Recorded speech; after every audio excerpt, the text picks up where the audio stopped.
Hey, welcome back to another episode of Soulful Sundays with Madge. Thank you for tuning in this week with me, where we talk about all things regarding spirituality, the struggles that we face in life, and how our perspective, how our mindset can truly help us to overcome all that we endure and to truly allow us to know that even in the struggle, it is truly working for our good in life. So I thank you for tuning in. And as always, if you like what you receive, feel free to hit the like button. You can leave a comment below, ring the bell to subscribe to the channel. This way, each week when I upload, you will receive notification. And if you ever have any questions, you can always email me at askmadge18 askmatch18@gmail.com. So there we have it. I want to go ahead and get into this week's topic. I have notes on my phone that I will reference. But this week we are going to be talking about the topic this week is you have so little faith. So when this came to my spirit for us to talk about, literally just like that, you have so little faith. I was really praying and I was asking God to lead me to what this means to say you have so little faith. How does this apply to me? How does this apply to my viewers? How does this apply to the people that you want this message to be for? Lead me, show me, guide me. And God led me to a book of the Bible, Matthew chapter 8. Now, when most people talk about this particular chapter in the Bible, a lot of the sermons that I've heard, and this is all going to be from the New Living Translation, by the way, a lot of the sermons that I have always heard usually talks about when Jesus and the disciples were on the boat and there was a terrible storm and Jesus was sleeping, and how all the disciples, they woke him up shouting, "Lord, save us. We are going to drown." And Jesus answered, "Why are you afraid? You have so little faith." Then he stood up and rebuked the wind and waves, and suddenly all was calm. So this is Matthew. What I was reading from was Matthew chapter 8, verse 24, 25, and 26 out of the New Living Translation. Now, I've heard these passages before in many sermons, like I had mentioned, but for some reason God led me to we're going to talk about verse 6, 7, and 8. He led me to some passages regarding a Roman soldier. Now, what I really want to get at, I'm going to kind of share why this resonated and how the direction that we're going to go in with this. But why this was so important, I want to kind of go briefly about this whole chapter, and you can read it, is that day Jesus has spent the day healing so many people. Healing people that were sick. I mean, he was just walking around and he was healing everyone.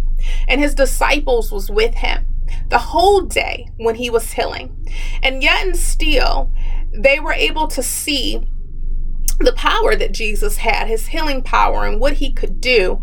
And yet when the storm still came, they still had so little faith that they were in a storm and something bad was going to happen to them. And where was Jesus? He was sleeping, because Jesus knew that everything was going to be okay.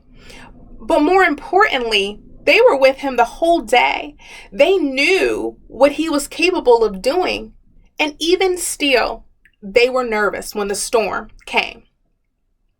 And it makes me think about us in life, how when storms come in our life, which normally looks like unexpected situations that come up that trouble us. We don't know how we're going to make it through difficult times, hard times, and we call those storms. They can feel like a storm. It can feel like, you hear the saying, when it rains, it pours. It's just one thing after another after another. And we can have so little faith that it will get better, because when we're in it, everything just seems so dark. And what we are looking at in our present circumstances, sometimes we feel like that's all it's going to ever be. And it's very hard for us to have faith that we will make it out, or have faith that this storm could actually be placed in our lives for our good, if we choose to see it that way and find the good in it. So that's just kind of like what really resonated, is that even though they had been with Jesus all day, they knew the miracles, they knew his healing power. When the storm came, they still had so little faith. And even though sometimes God is working in our lives and God has shown us that he can make a way for us, sometimes we can forget. And when storms come up in our lives, we can lose faith. We can lose faith that just like the storm before came and we made it out, we can sometimes forget. And I think that it's so important for us to remember how God helped us in the past, and to have that faith that just because we're in a storm, it does not mean that we're always gonna be in a storm. And that just because we have a storm in our life, it doesn't always mean that it's placed in our lives to destroy us. A lot of times storms are placed in our lives to actually build us, to build our character, to prepare us for something else that is ahead that we can't see.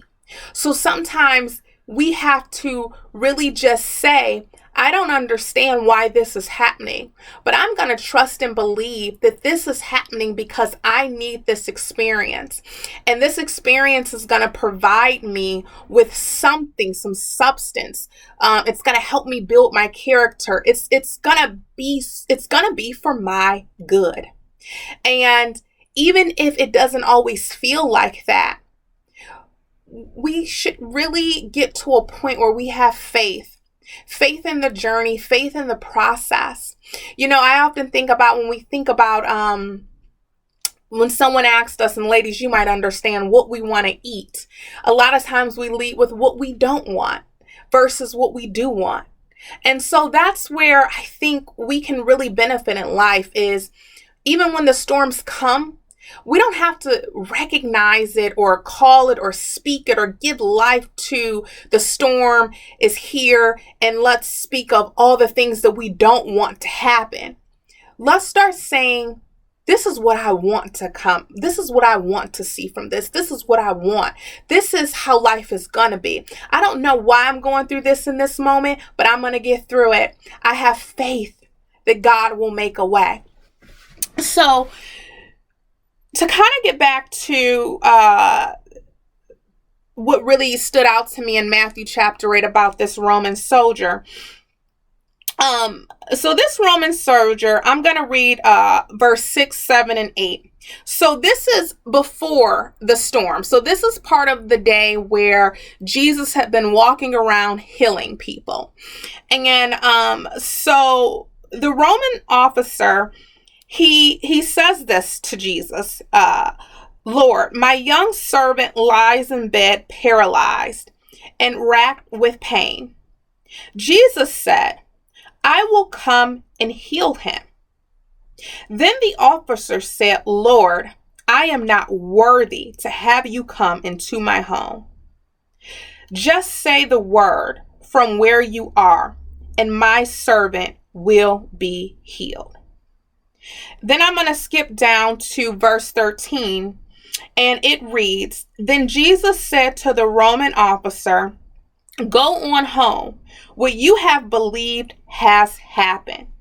And the young servant was healed that same hour. So why this stood out to me? What really stood out to me was verse 8, where the Roman officer tells Jesus that he was not worthy to come into his home, that he felt like his home was unworthy of Jesus to enter.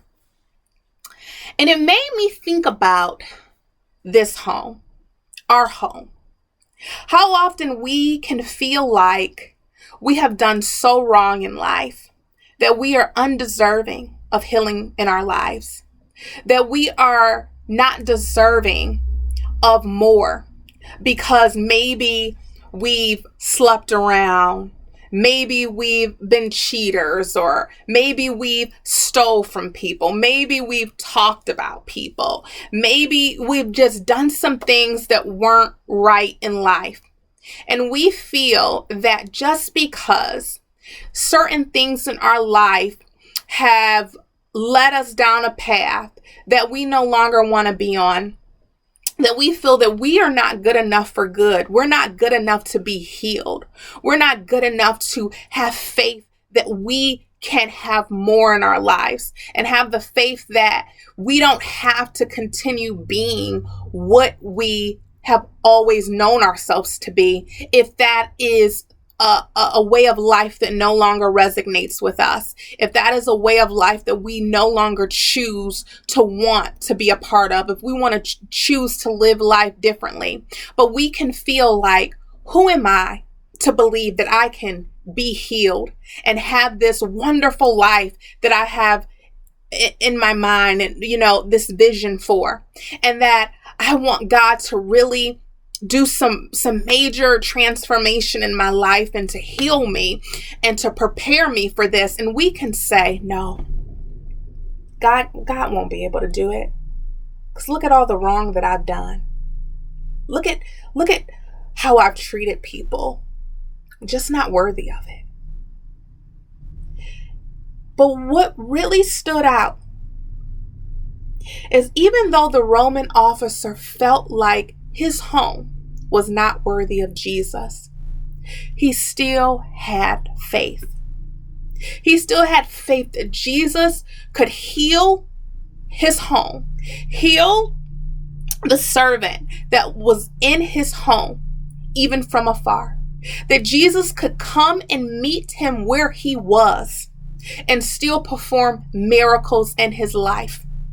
And because of that faith, Jesus was so happy, because Jesus realized that he had people that seen what he was capable of, seen his healing power firsthand, that was around the Josephs, the Jacobs, and the Abrahams, and still could be on a boat, verses down, and a storm come, and forget all the miracles, everything that Jesus was able to do. And when that storm came, ready to hide, ready to say, it's over, my life's over, I have this storm, it's a done deal. But this Roman officer believed, yeah, my home's not worthy of you. Yeah, I've done wrong. Maybe I've sinned. Maybe I've hurt people, but I am worthy for you to come to my home and still perform a miracle and still heal. And that really is what this message is about, is to say, it does not matter what you've done. It doesn't matter if you feel that you've sinned, or that you've just not been the most kind person. You are still worthy to be healed. You're still worthy to live a life that you truly believe that you are capable of having, even if you don't know how you're going to get there. Even if you don't know how it's going to happen. I want to encourage you to continue to have faith, continue to believe, continue to dream that dream, and know that you can be healed. Jesus can heal you. And that made Jesus so happy that that Roman officer said, from here, I'm not even home. And what that looks like to me is this: I'm not even who I believe I want to be. I'm not even living my life the way I know I want to live it. But I believe I can get there one day. And Jesus healed in that moment. So the man hadn't made it home. We might not be where we want to be, but Jesus can literally heal us in this present moment. And we can live a life in such a way that we will meet up to that destination.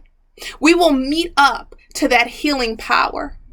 We may not be instantly just transformed and everything is just the way we have envisioned it to be, but we can be healed right now in this moment. So, I want to encourage you to have faith, even if life does not look presently, up until now, how you envision it, how you see yourself. Don't ever believe that you're not worthy of more, that you are not deserving to be healed, to be transformed, that you can't be the wife, that you can't be the CEO, that you can't be the business owner, that you can't be the person that opens up that organization, that nonprofit that helps people in the community. You can be whatever you want to be. Ask Jesus to heal you, and instantly you will be healed. So I thank you so much for tuning in another week with me. And I want to encourage you to keep the faith. Bye.